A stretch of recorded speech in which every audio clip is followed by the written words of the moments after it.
Kelly, welcome to the show. Thank you so much, Justin. I'm thrilled to be here. Yeah, I'm excited. It's funny. I think this is one of the fastest connections to being on the show to release of episode I've ever done. We connected, what was it, Thursday of last week, something like that? It is Yes, now Thursday. Monday, and this will be out tomorrow, September 6th, because of scheduling craziness. And we connected, and about once a year I do a podcast episode about podcasting, and it's because I love the medium. I love that it can really make a huge impact in the world. I love that it can blow up brands. I love that it can do so many great things. And when we connected, I realized how smart you are about the podcast space, how you're coaching women all over to utilize podcasts to grow their brands, to grow their business. And I was like, we need to have a recorded conversation about this. So why don't we talk about who is Kelly Smith today? And then we'll break down how you got there. Sounds good. So I am a marketing strategist, a podcast coach, a host of two podcasts, my own, which is the Marketing Chat podcast. I'm the co-host of the Geek Girl Soup podcast, and I'm the author of the Podcast Launch Playbook that just came out today in pre-order status. It hit #1 in podcasting and webcasting, #1 in digital audio editing, and #3 in digital audio production. I love it. So #1, congratulations on Thank you. on that success. And as somebody who's currently writing a book, you can only hope for that kind of accolades and success when you release something. But it speaks to the craziness of podcasting, right? I think when we connected last week, I said to you, when I started podcasting 6.5 years ago, people would be like, "What's a podcast?" I know. And now everybody's got one. There's books that are hitting #1 on Amazon and everything across the board. What if? And you've been in the game longer than I have. January 2012. Yeah, which is crazy to me, right? So talk to me about how much you've seen change in the podcast space from how it was in 2012 to now 2022.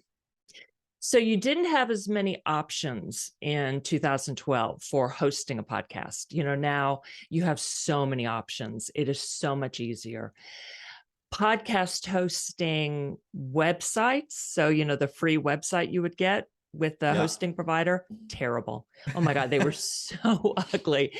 And that honestly didn't change until the past couple of years. Like when Geek Girl Soup originally started, and that's the one I've been with for almost 11 years now, our little free page was just terrible. And we didn't have a separate website until a year ago when I made that one. And now it's fabulous. And so today the free websites are so much better. Personally, I still recommend having a separate website. I mean, if you're promoting your business, you would have a business website. But podcasting, one of the things I just love about it is it's democratic. There aren't gatekeepers telling you, oh, yes, you have the right to speak. Your content is good enough to speak on. You're enough of an authority to put your voice out there. No, with podcasting, you can just say, I have something to say. I have a message to share. I have a story to tell. You can just do it, with the right equipment and setting it up properly. You can put yourself out there. And I just love that about it. Yeah. So it's become so easy to podcast. It takes work. As you know, it takes a lot of work. You have to stick with it. I mean, there's so many podcasts out there when you look them up and then you look at the last publication date and they haven't done anything in years. So it's understandable. But if you want to do it, you can do it. Yeah, it's so true. And obviously so many great points that you mentioned there, right? So #1, it's amazing that anybody can do it, right? Like I look at it from a standpoint of, I'm just a guy who lives near Reading, Pennsylvania, who started a podcast and has been able to grow a very successful business and be able to speak all over the country, hopefully one day the world, and do all these crazy things that wouldn't have been possible without this medium. And it is as simple as plugging a microphone in, having a conversation, and then releasing it to the world. Now it is work. It's exhausting. Having doing good interviews is exhausting. And so there's a saying in the podcast world, which is podcasting is awesome because anybody can have a podcast, but podcasting is the worst because anybody can have a podcast. Right. And so my question for you is, who do you think should have a podcast, and what then makes a good show? Woo. Great question. Okay. Not everyone should have a podcast. Even though I teach podcasting and I encourage entrepreneurs in particular to have a podcast because it is such a good way to boost your business and boost your authority and online presence. You know, blogs are great. Blogging is not dead. I love reading blogs. When I am looking for concrete information on something like a how-to, I'm looking up stats and data. I want a blog. I want to read. I can scan it, find the information quickly, and move on. You know, with a podcast, yes, you can increase the speed, the listening speed, but for stats, I don't want to sit there and listen and then jot things down. So blogging is great, but a blog is limited to your website. Podcast, oh my God, it's on your website. It's on your podcast hosting provider's website. It's on Apple, Spotify, Google, Amazon, all the rest. It's everywhere. It makes you so Googleable. Yeah. So when you talk about wanting to expand your reach, your audience, your authority, your online presence, podcasting is the way to go. Oh, and then put it on YouTube, which we'll get to in a little bit. Yeah. So, you know, doing videos, having just a video channel, you know, and not a podcast is also great because YouTube is it the first or second largest search engine on the planet? Yeah. So that's major. So if you do videos only, that's fabulous. But when you do a podcast, you are in even more places. So I think podcasting is really great for entrepreneurs, especially, you know, like small business entrepreneurs, solo entrepreneurs, or entrepreneurs with a team. But I forget the second part of your question. So what makes a good what makes a good quality show? Like, why would people listen to Right. your show? You have to share really great information that people can use right away. You know, if you're an entrepreneur, sharing content that is meant to help people. And so, you know, speaking from the perspective of entrepreneurs doing this, it has to be information that people can use. Now, if it's a podcast like a true crime podcast, that needs to be entertaining, you know what I mean? To really grab their attention and hold the listeners so that they keep listening all the way through. If it is any other kind of like informational podcast, it has to be usable information. If you're doing interviews, like I do, like half the time interviews, half the time solo episodes, there needs to be content that people care about. And it has to be relevant to your show's concept, you know, what the show is actually about. So I'm not going to do an episode on yoga because it's the Marketing Chat podcast, you know, unless I were to interview a yoga studio owner who's an entrepreneur and talk to them about marketing, you know, how they market their studio, how they built their business, that type of thing. So you also have to have good sound quality, of course. Nobody's going to listen to a podcast that consistently has a dog barking or really bad sound quality if you're using AirPods or just your computers, Mike. That's going to be terrible. You know, what's funny? You say AirPods. I'm wearing AirPods, but I swear, actually, because my regular video camera didn't connect today, I'm more zoomed out today. You can actually see my microphone. I do have one. Yeah. Now with that, but I say this because you sound good. You're speaking through the AirPods? No. This is the microphone. Okay. I use the microphone. AirPods are terrible. You sound like you're in a tin can. So whoever has AirPods, don't use them. If you don't have a professional microphone and somebody says, hey, come on my show and you want to do it, if you use wired headsets, it doesn't sound bad. Just make sure it's not rubbing up against whatever. Like that's pretty impressive when you think about like the quality of the wired headset. Now here we think we have the best technology. You sound like you're in a tin can with the wireless headphones. Right. But, yeah, you and I, if people are watching this video, they can see us I'm wearing wired earbuds, Apple, you're wearing the AirPods, but this is just to hear each other. You have to wear something in your ears or a headset to be able to hear the other person, but we're speaking through mics. Yeah. That's really important. You know, one thing, and it's funny, I think people are going to hear this that know that I do podcast coaching. And they're like, why do you have another podcast coach on? Number one, there's way too many podcasters in the world. Like we both can't help them all. So why not share the wealth, right? Also, with that being said, you look at it differently than I look at it. Now, one thing I always tell people up front when I start to work with them, or they approach me and say, "Hey, I want to do a podcast. Can you help me?" Um, I say, "Sure, but I want to tell you the reality of podcasting, and that is that 80% of shows do less than 100 downloads an episode." Mhm. And immediately you see them get deflated, right? People think they're going to start a podcast, they're going to get thousands of downloads, and they think that's just what's going to happen, but that's not the reality. And then I follow it up by saying, look, if you're a public speaker and there was a room full of 100 people every single week, would you show up? The answer is going to be yes. So why not show up in a podcast space, but then also understand the purpose of repurposing content, creating stuff for social media, the SEO, which you were discussing earlier, from the YouTube to Google to all the players. What do you say to, and I'm sure you work with incredible women and entrepreneurs and brands. What do you say to them when they don't have the growth that they expected? Like, what keeps them going? What have you seen with your clients that keep them going? Mhm. Yeah, in my community, the Women Podcasters Academy, I check in with them regularly. We do weekly live sessions, and I recently did a session with them on hitting that wall, because we Hmm. just started in May. And so a couple months later, I'm like, okay, who's hit the wall? They get to about 7 to 10 episodes, and Yep. it's like, all right, that's too soon to see real growth, of course.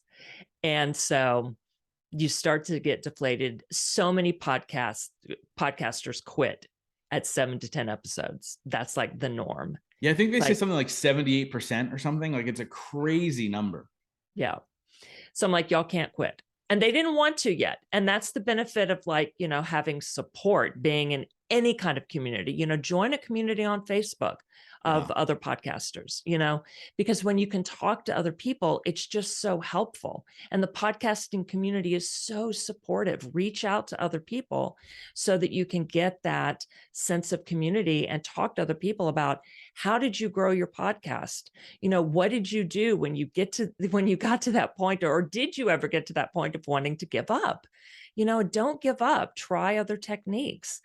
And so, I just talked to them about, stick with it. It's not going to happen overnight. And so, like with SEO in general, like when you start search engine optimization, for people who, hear that term and don't know, when you start a website, for example, you can, unless you're already huge, a really big name, you cannot expect to grow in the Google ranks quickly. It's going to take months. It just is.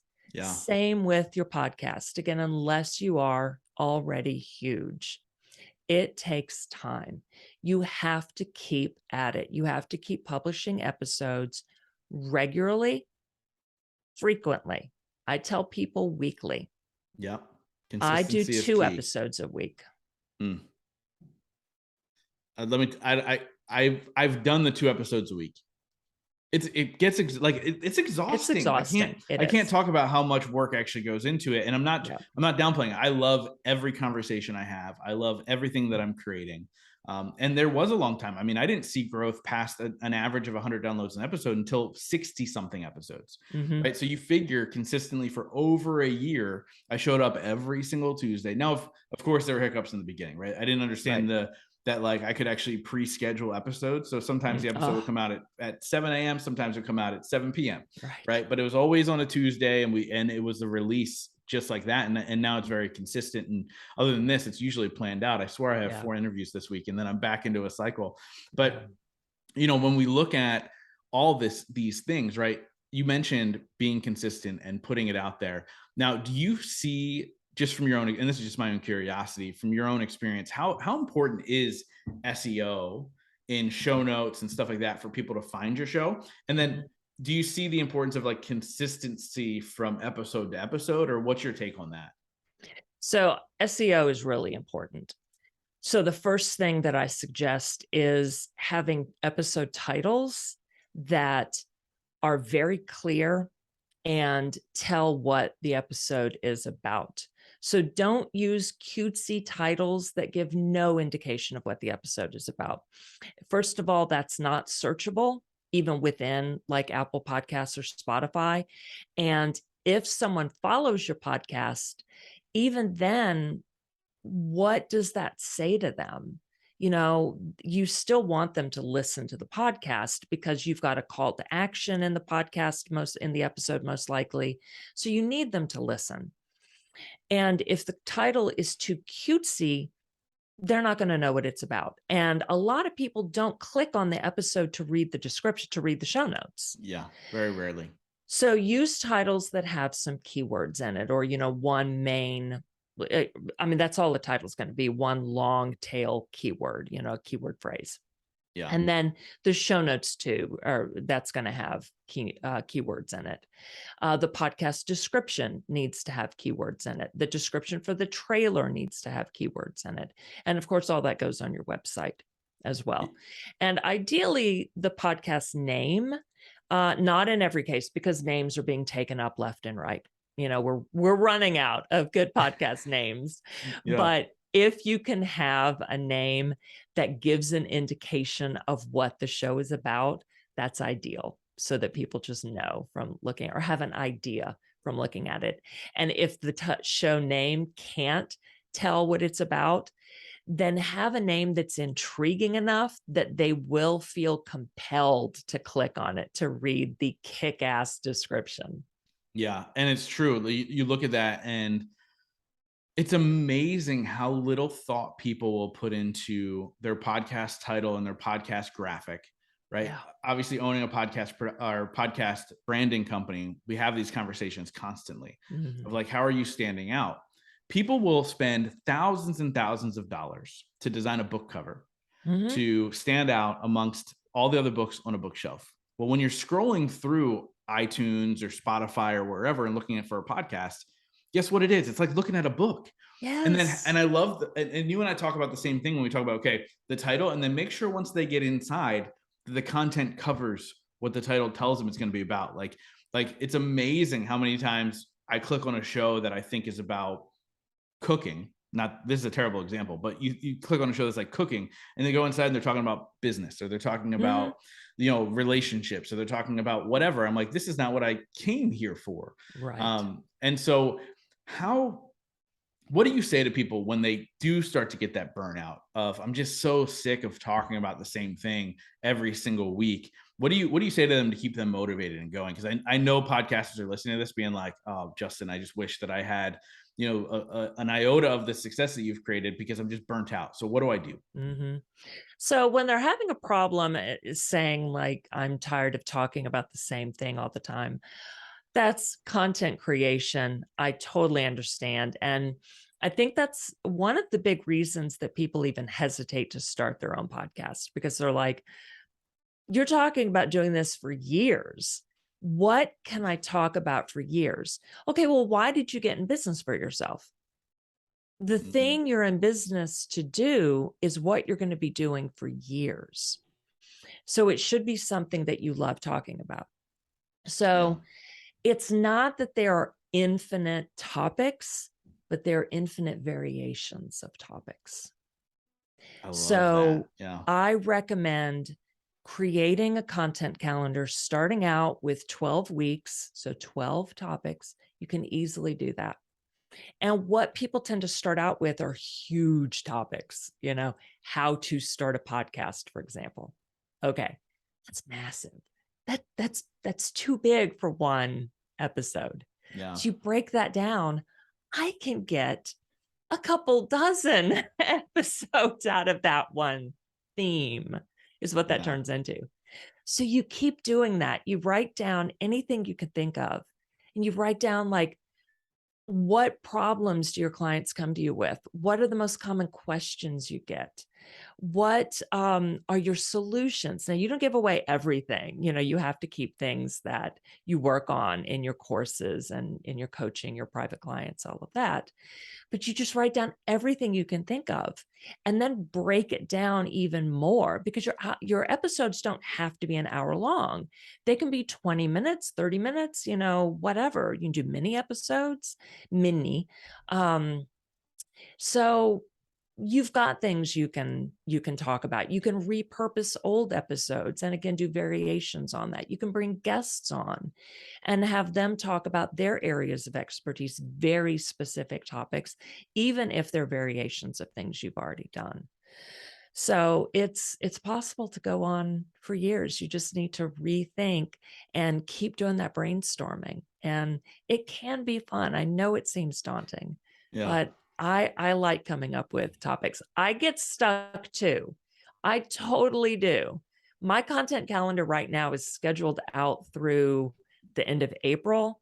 And a lot of that is get like every other, so once a week it's a guest, once a week it's a solo. And by the way, I do not plan on doing 2 a week forever. It's to boost listenership right now. Yeah. And so one day I'll go back to just once a week, most likely, because yes, this is a lot of work. But for now, one solo, one guest. And sometimes I look at it and I'll go, what am I going to talk about now? And I come up with a theme and then break it down like, oh, okay, this is good. Like, I Yeah. want to do this sooner. Let me rearrange my schedule. Yeah, once you break down and you realize how deep you can go into certain topics, and then understand that, like, look, 6 months later, you could do a similar solo episode in some way, shape, or form, because they're not going to remember, especially if you're doing 2 a Right. week. Like, think about how many Right. episodes that is, over the course of 6 months. It truly adds up, right? And Yeah. so I love that you do that. And one thing I realized, so for quite a while, I did a solo or an interview every Tuesday, and then I would do a short solo episode, which I would call the weekly moment of growth. Nice. And before I did the weekly moment of growth, I saw my download numbers. I'm like, people are listening, like they're literally listening from all over. But I'm like, who are these people? Mm-hmm. And I would have guests come on and they go, yo, your audience is great. They reach out to me. They're following me. I'm like, well, where are they for me? And when I started to add that solo episode, they got to know me more. That's when I started to realize who they were. They started reaching out and saying, hey, this was really good. Like, do more of this, and so on and so forth. And I did that probably for about a solid year. Mm. I did that secondary episode. And so I stopped doing them. I now kind of drop longer form solo episodes now periodically. Like last week was a solo episode, and all those things in between. But it was this eye-opening thing for me to realize they may come and find my show because a guest I had, Mm-hmm. but they're going to stick around for the host. Yeah. Now I understand it seems like you coach a lot on solo episodes. Mm-hmm. Do you have a lot of people in your community that are doing the guests, and what's your take on that? Like, how important is it to have guests, or do you not need guests? You don't need guests because, like you said, with the solo episodes, people are really getting to know you, the host. And that is the solo episodes are a great way to establish your authority and your expertise. Because if you don't ask the right questions and make really great comments and contribute to the guest interviews, you're just showing off your guests. And Yeah. you aren't seen as any kind of authority. So there is a risk to having guests on if you're just letting them like take over and you're just asking questions and essentially sitting back and letting them run it. So solo episodes can be really important. Now, if you're just doing a pure interview format, you still need to make sure that you're showing off your stuff too, that you understand what's going on. And that can be tough if it's a topic where you don't know much.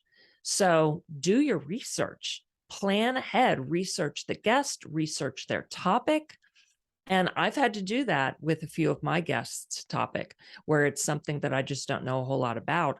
I go research it and I learn about it before they come on, because Yeah. I actually come up with the questions. Sometimes they submit some to me, like, here's what I really want you to ask.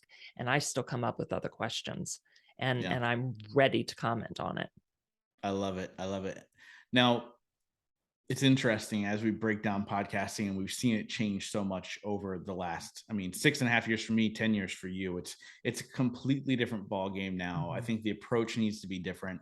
For the longest time in the I speak at podcasting events and get brought into companies to speak on podcasting and the branding side of it.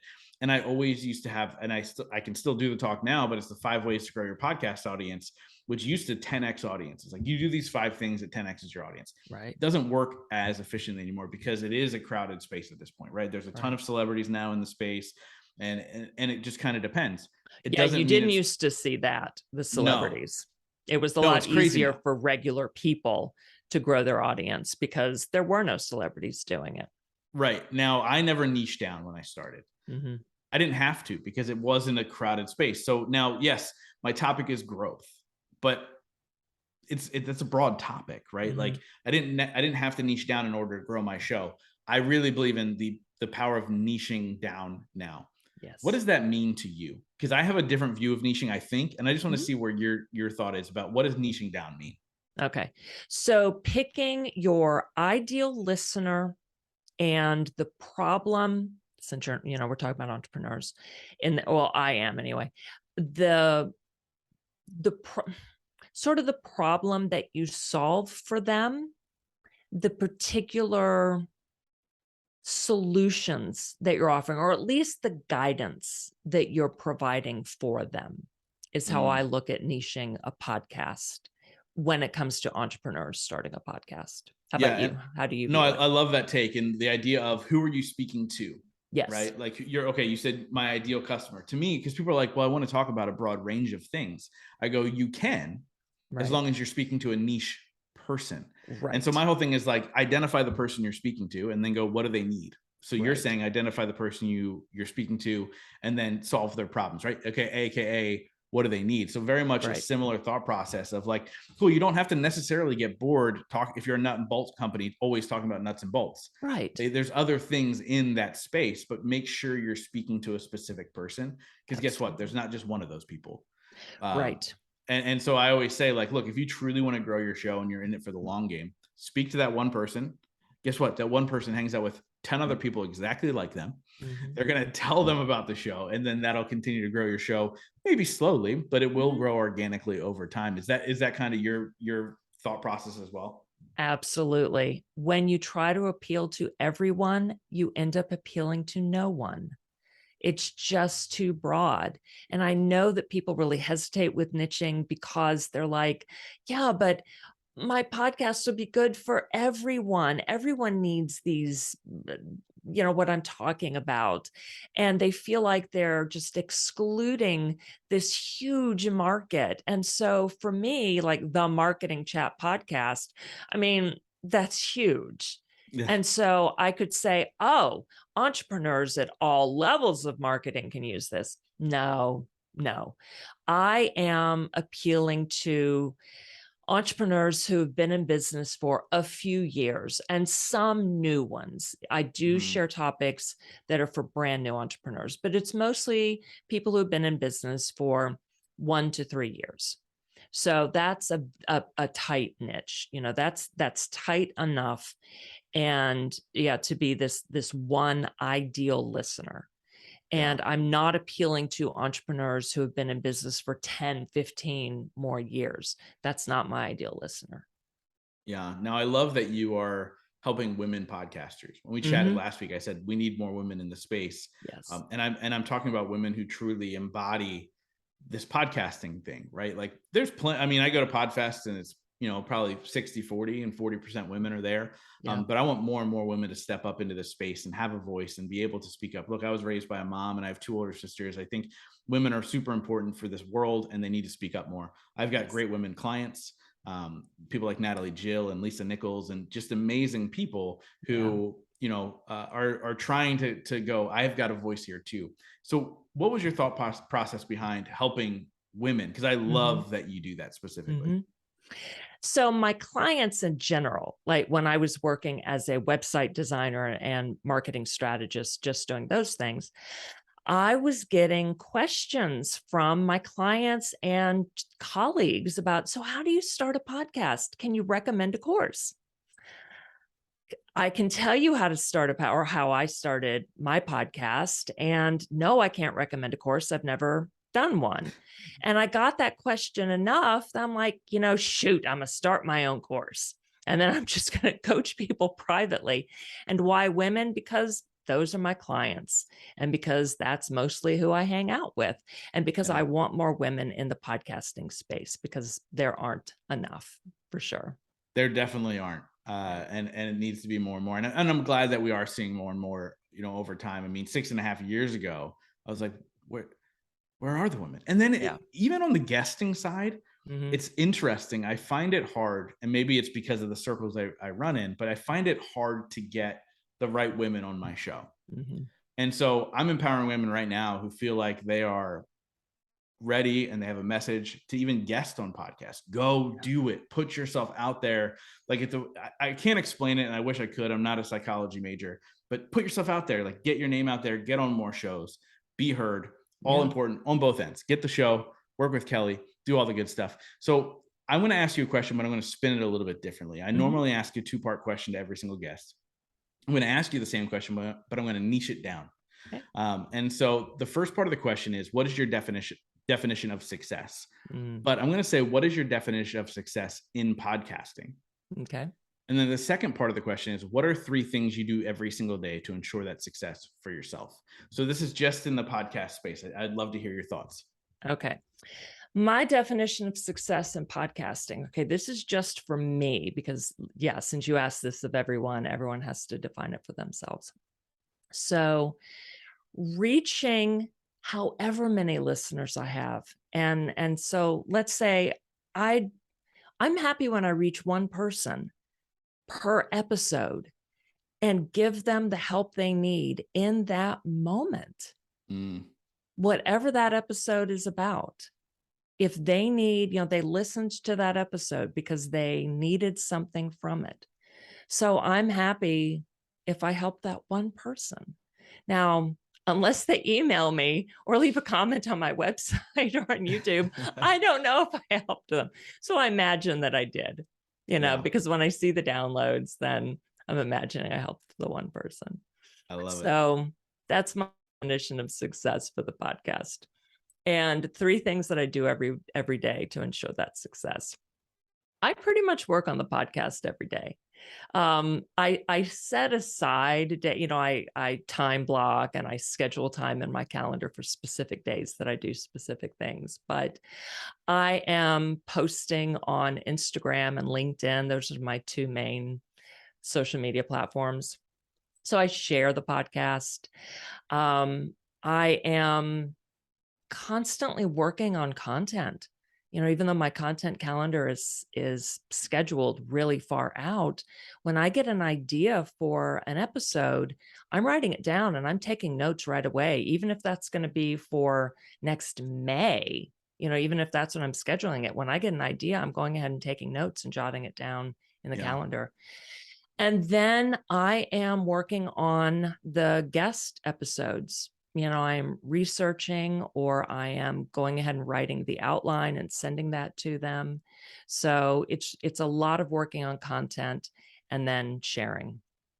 I love it. I love it. So I wrap up every single interview with the same question, but before we get there, how do people get a hold of you? How do they work with you? Where do they find your podcast, your brand new book that just came out today? Tell them all the good information. The best place for all of that is AngelaKellySmith.com. I go by Kelly, but the full name is Angela Kelly Smith. So AngelaKellySmith.com. Link to the podcast is there. Link to the book on Amazon is there. Again, the book is called The Podcast Launch Playbook. I love it. And yeah, so please, when she said AngelaKellySmith.com, don't think I was calling her the wrong name the whole time. We had this conversation last week. I was on point. I'm good to go. Yes, I go by Kelly. I love it. So that's AngelaKellySmith.com, guys. Go check it out. Go grab the book, help her out with this launch. And it's got to be packed full of good information. So please go check it out. And like I said, Kelly, I wrap up every single interview with the same question. Since the show is called The Growth Now Movement, that question is, in your life, what has been your biggest moment of growth? Working on my business. I mean, that sounds crazy considering I'm a mom of 3 kids. This is going to sound random at the last minute. And my dad committed suicide in 2008. I grew from that, but there's been so much growth running my own business. All of those things, like running a business while raising kids, running a business inspired by my dad's suicide. I started a business in 1999. I wasn't doing it when he died, and I started up again 2 years later, in part because of him. And running your own business is just life-changing and makes you grow. if you don't grow from your business, I don't think your business will succeed. Mm. So first of all, I'm sorry that you went through that. That's insanely tough. Mhm. But I love that it inspired something in you to go Mhm. ahead and start a business again. My mom passed away from a 20-year opioid battle 6 months before I launched the podcast, Oh, and it continued because of her, right? Like we started yeah. talking about how do you find self-love and do all these things. And there's so many things you spoke about today that there's a number of similarities and synergies in the way you think and approach things and I think and approach things. And I remember, I didn't have the success of the show that I thought, right? I expected thousands of downloads because I didn't know, Yeah. especially back then, right? Yeah. And so I think that's why I'm so transparent up front with people. Like, here's the realities of, because I Yeah. expected it. And I was going, what am I doing? Like, why am I doing all this work? And I'm doing 40 downloads an episode. I'm like, what's going on? And when I was thinking that, somebody from Japan reached out to me and said, because of your show, I decided not to take my life. Oh, And it was that moment where I went, I'm going to show up no matter how many people listen. yeah. And so I think when you put a purpose to what you're doing and what you're creating and the business that you launched back up after your dad had committed suicide, when you put a purpose to it, it becomes a lot easier to show up even on the hard days. Yes. And so thank you Totally. so much for sharing that, because I think people need to hear the idea that, like, if you have a purpose in your drive and determination in what you're doing, it's a lot easier to show up, because it's not always easy. We talked about the realities of podcasting today. We talked about the fact that it's not all sunshine and rainbows. It was a very real, raw conversation. So thank you so much for sharing your time with me. Thank you so much for uh, uh, amplifying the voices of women in this world. So thank you so much for what you do, Kelly. This has been great. Absolutely. Thank you so much, Justin. This has been wonderful.